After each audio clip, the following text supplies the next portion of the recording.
The forest had kept its secret for 15 years, until Brian Cooper started digging. The skeleton wore a police uniform. The badge belonged to Officer Sarah Mitchell, missing since 1985. The fingerprints on her gun would shock everyone. What Brian discovered would unravel a conspiracy that had haunted Arizona law enforcement for over a decade. Flagstaff National Forest, Arizona, September 12, 2000. Brian Cooper had dreamed of building his cabin in these woods for years. The remote plot, 20 miles from the nearest road, offered the solitude he craved after retiring from his engineering career in Phoenix. The paperwork had taken months, but finally he could break ground. The first day of digging started normally. Brian worked methodically, marking the foundation perimeter with spray paint. By noon, sweat soaked his shirt despite the cool mountain air. 6 feet down, his shovel struck something that shouldn't be there. Fabric, decayed but unmistakably uniform material. Brian stopped digging and carefully brushed away dirt with his hands.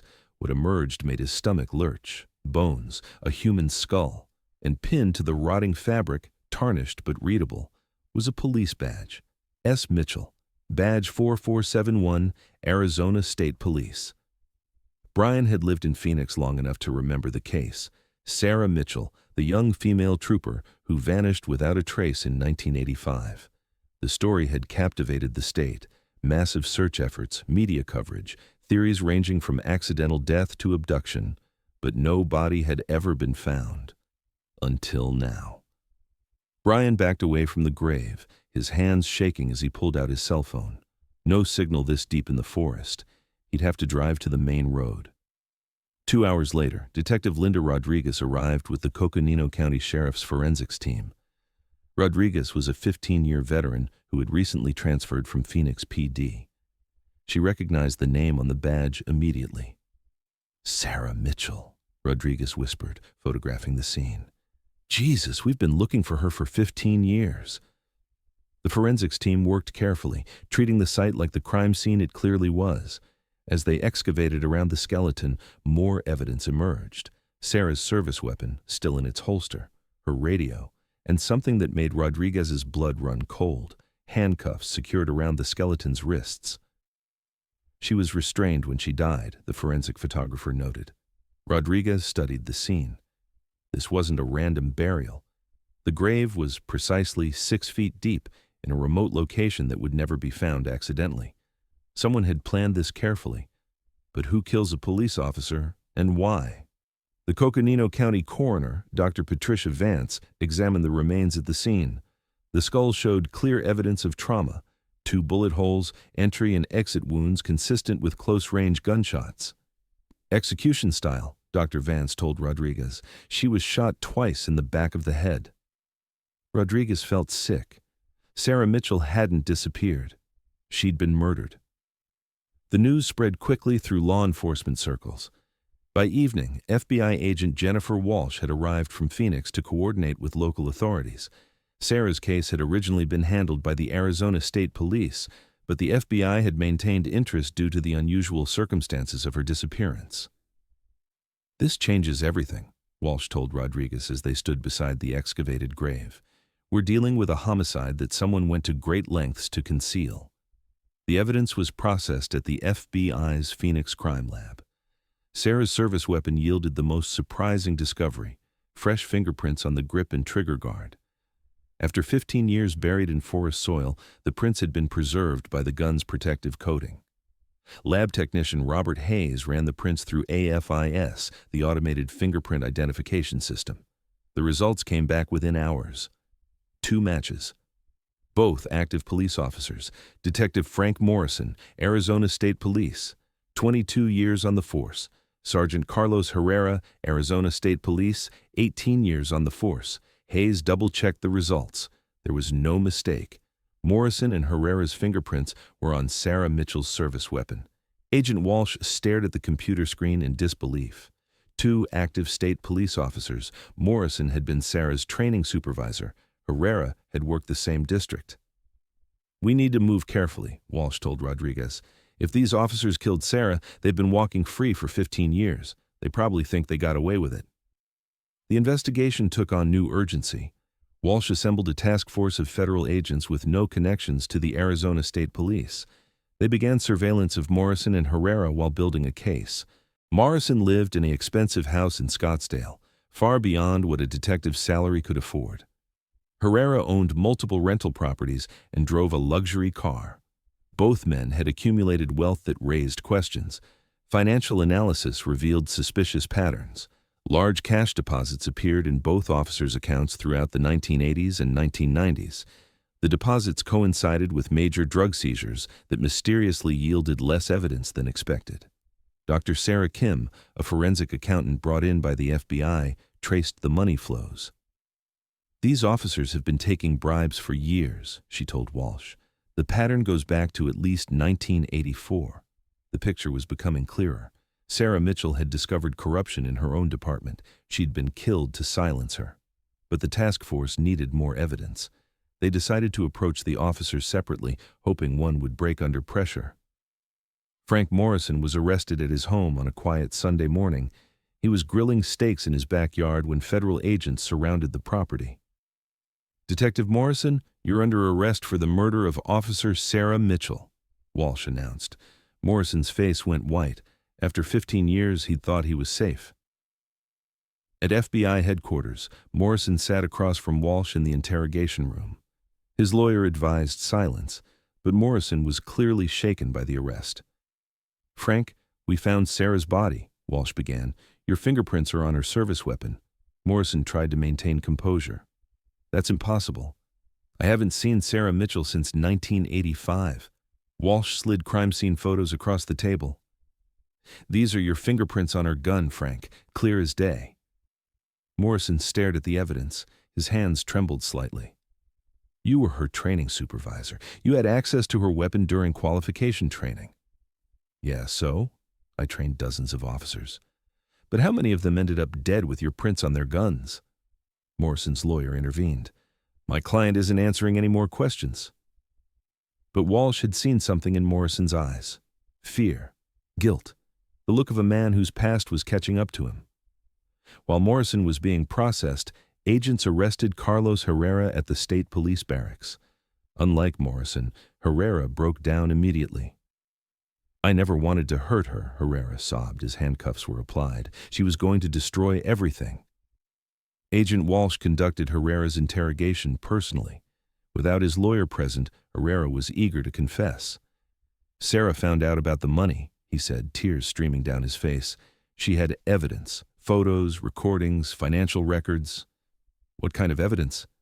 "She photographed us taking payments from the Morales cartel. She recorded conversations. She was building a case against the whole operation." Walsh leaned forward. "What operation?" "We were providing protection for drug shipments. Frank set it up in 1983. The cartel paid us to look the other way during certain runs. It was supposed to be temporary, just extra money." "How much money?" $50,000 a month, split between Frank, me, and 3 other officers." The scope was larger than Walsh had imagined.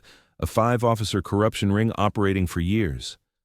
"Why kill Sarah? Why not just cut her in?" Herrera shook his head. "Frank approached her first, offered her money to stay quiet. She said she'd report all of us if we didn't turn ourselves in." "So you decided to kill her?" "Frank made the call, said she was too dangerous to leave alive. The cartel agreed. They said they'd handle disposal if we handled the killing." Walsh felt nauseated. 2 police officers had murdered their colleague in cold blood. "Tell me exactly what happened that night." Herrera took a shuddering breath. "July 18th, 1985. Sarah was working the midnight shift. Frank called her radio, said there was an emergency at the old mining road. She responded alone." "Then what?" "We were waiting, Frank and me. She got out of her patrol car, asking what the emergency was.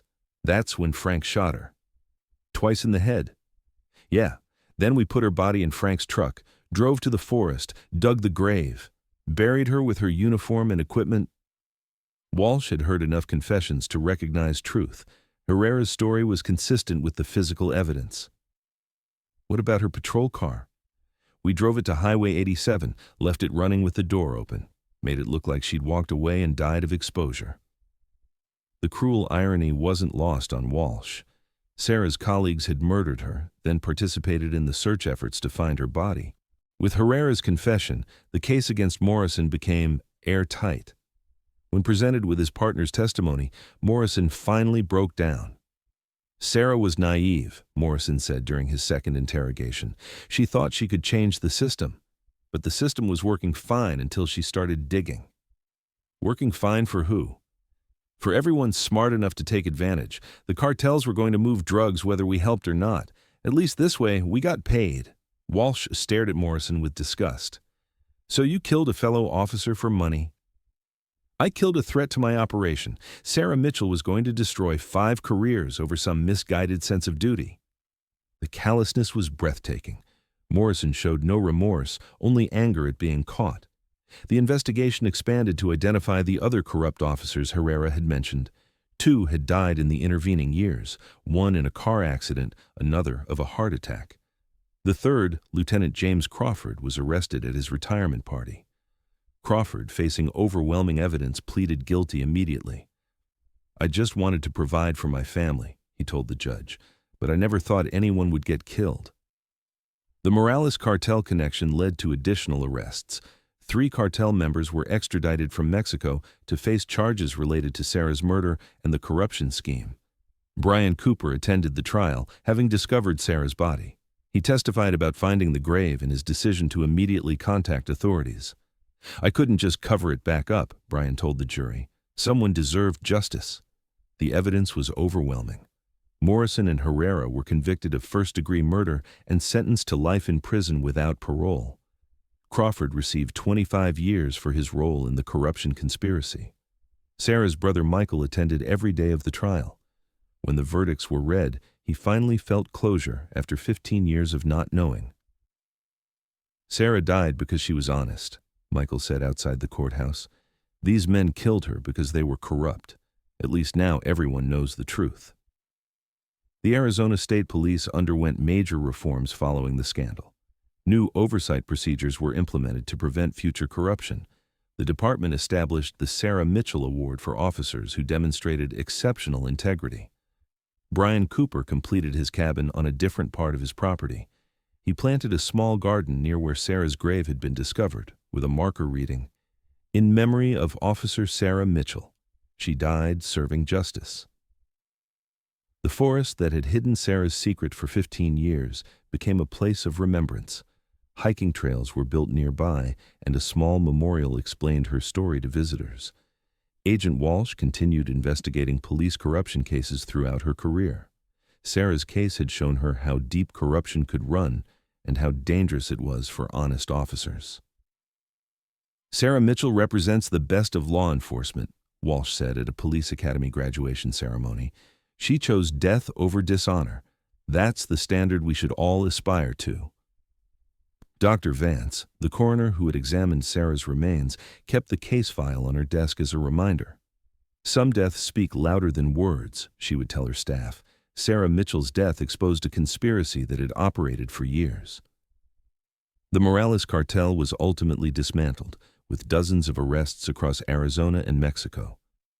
Sarah's sacrifice had not been in vain. Her death had exposed the very corruption she'd died trying to stop. Detective Rodriguez, who had responded to Brian's discovery, established a cold case unit focused on missing law enforcement officers. "We owe it to officers like Sarah to never stop looking," she said. The cabin Brian eventually built became a retreat for police families dealing with loss. The Sarah Mitchell Foundation, established by her brother, provided counseling and support services. Years later, Brian would often sit on his cabin's porch, looking toward the spot where Sarah had been buried. The forest was peaceful now, its secret finally revealed. The investigation had shown that Sarah's murder wasn't just about corruption. It was about power, greed, and the length some people would go to protect their criminal enterprises. But it also showed the power of truth. 15 years later, buried 6 feet deep in a remote forest, Sarah Mitchell's body had finally told its story. The officers who killed her had lived free for 15 years, accumulating wealth and accolades while their victim rotted in an unmarked grave. But justice, like truth, has a way of surfacing. Morrison and Herrera would spend the rest of their lives in prison, their reputations destroyed, their families shamed. The money they'd killed for was seized by federal authorities. Sarah Mitchell, meanwhile, was finally given the hero's burial she deserved. Hundreds of law enforcement officers attended the ceremony, honoring a colleague who had died protecting the integrity they all swore to uphold. Her gravestone bore a simple inscription: Officer Sarah Mitchell, Badge 4471. She chose truth over comfort, justice over safety. The forest had kept its secret for 15 years, but secrets, like bodies, don't stay buried forever. Brian Cooper's shovel had uncovered more than bones. It had uncovered the truth about a young officer's courage and the price of corruption. Sarah Mitchell's story became a cautionary tale taught in police academies across the nation. Her death proved that the greatest threat to law enforcement often comes from within, from officers who forget their oath and choose personal gain over public service. But her legacy also proved something else, that one honest officer, even in death, can bring down the most sophisticated criminal conspiracy. The forest was quiet now, its secret finally told. And somewhere, Sarah Mitchell could finally rest in peace, knowing that justice had been served.